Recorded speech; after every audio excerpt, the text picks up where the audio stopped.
So let's refresh about this activator.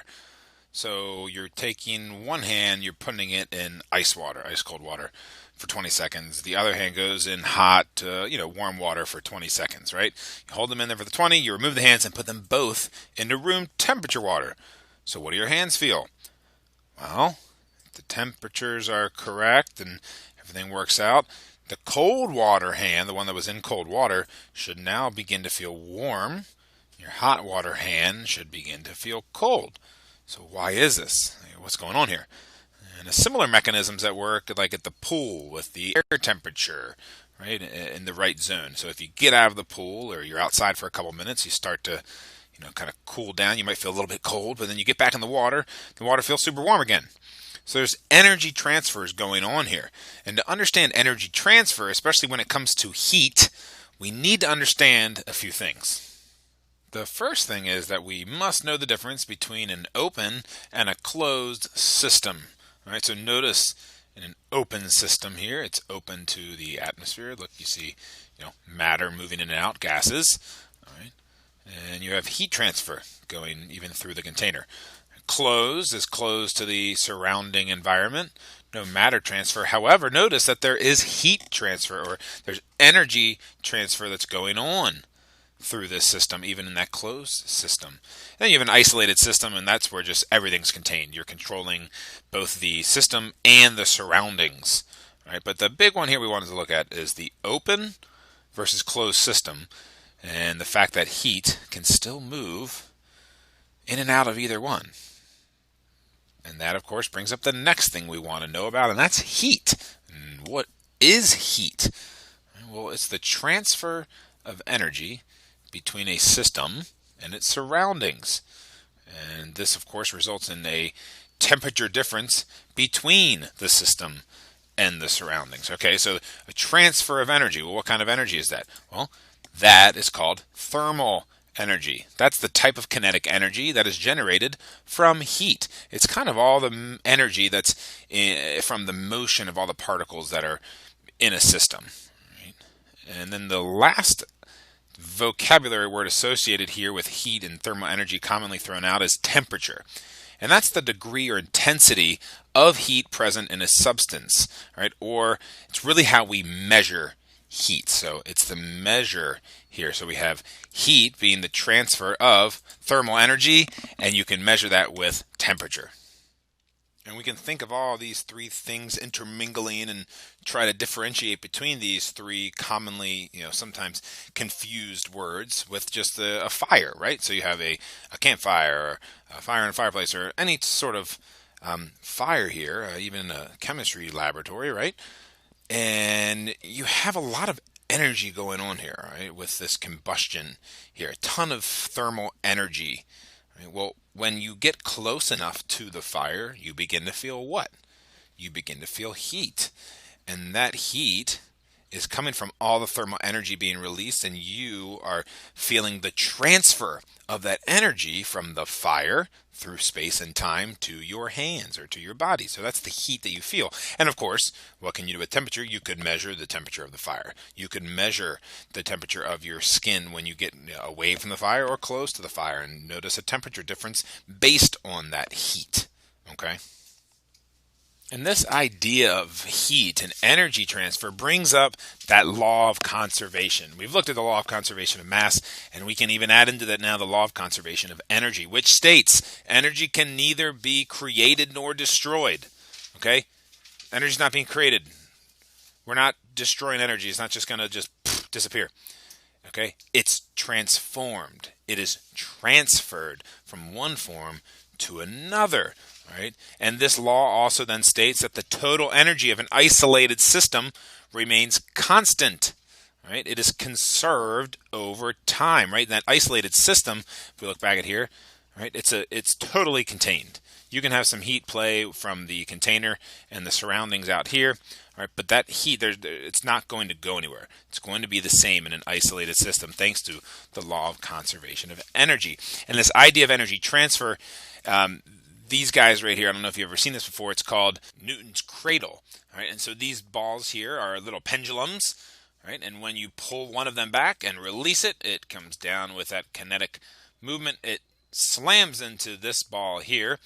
And then what happens? Well, it creates a ripple effect. The energy literally transfers from this ball to this ball to this ball to this ball. And then guess what happens here? The energy transfers all the way into here, and it sends this ball flying up the other way. And then it's going to come back down, and boom, it's going to hit, and it's going to create the same effect. So that end ball is going to continue to swing back and forth. All right, and that's because of this law of conservation of energy. This energy is being transferred. And what's crazy about this whole thing, this Newton's cradle, is that if I was to take two of these balls here and drop them and let it slam into the four remaining, guess what? Two on the other end are going to fly up, and then two will come back down, and two will go. Same thing. If I took three, you're going to get three, boom, and the three are going to go. All right. It's a very interesting thing to think about, and you can watch this in motion if you search Newton's cradle. Or you can buy one yourself and play with it and see it for yourself. All right, but the amount of energy that's coming in here and slamming into these middle balls is the same amount of energy that then is outputted on this end and transferred. So you have the same transfer energy, boom, to this side, to that side, right? And so this shows you this law of conservation of energy, that it's not being created, it's not being destroyed, it's only being transferred. Now, eventually, will these balls stop? Yes, due to forces like friction, that is the contact between two surfaces. So you're going to have this friction form when one surface hits the other surface and kind of rubs up against it. So that friction is going to end up slowing these down, and actually that friction creates heat. And when heat is created, it's given off to the surroundings. So eventually these will come to a stop, but for the most part, this is a great way to show this law of conservation of energy and how energy is transferred. But let's take this back to heat and understanding this transfer of energy between system and surroundings and how heat kind of can move through these systems, right? And we remember we have our open system versus a closed system where heat can transfer no matter what. So what if we took a cup of coffee and your one cup has the lid on it and you have another cup without the lid? So which one here is the open system? Which one is the closed system? Well, hopefully you said that the one that has no lid and is open to the environment, that would be the open system. Ta-da! And this one with the lid, of course, would be the closed system. I'd say we have to tape that little mouthpiece there, but yes, that would be a closed system. So you have to then think, well, how is heat going to transfer through these systems? Which one's going to lose heat quicker?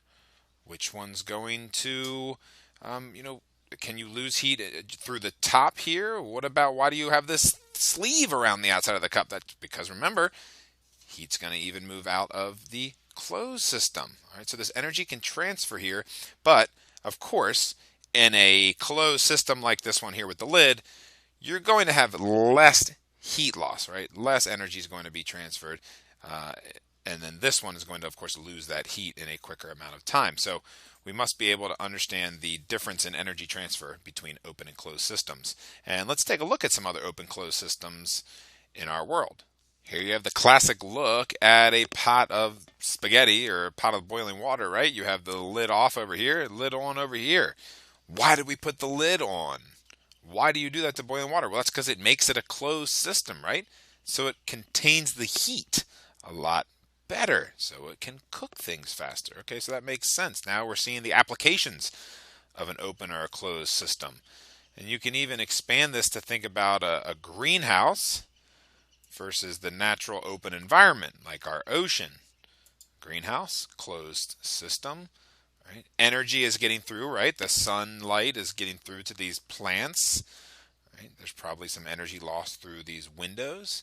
But for the most part, this is a closed system. The ocean, on the other hand, a very open system to our natural world. So for a quick summary here, remember open versus closed systems.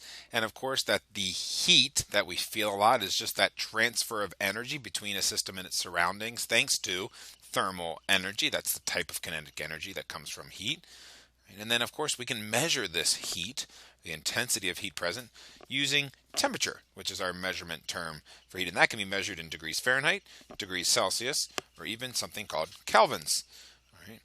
And we know that the law of conservation of energy states that energy cannot be created, it cannot be destroyed, but it is yet transferred or even transformed into other things. And this is an important conversation to have, especially as we begin to think about the Earth as a system and how heat can be transferred throughout, how it gets in, how it gets out, or even how it doesn't get out. So we're going to think about that as we continue to move through this lesson progression.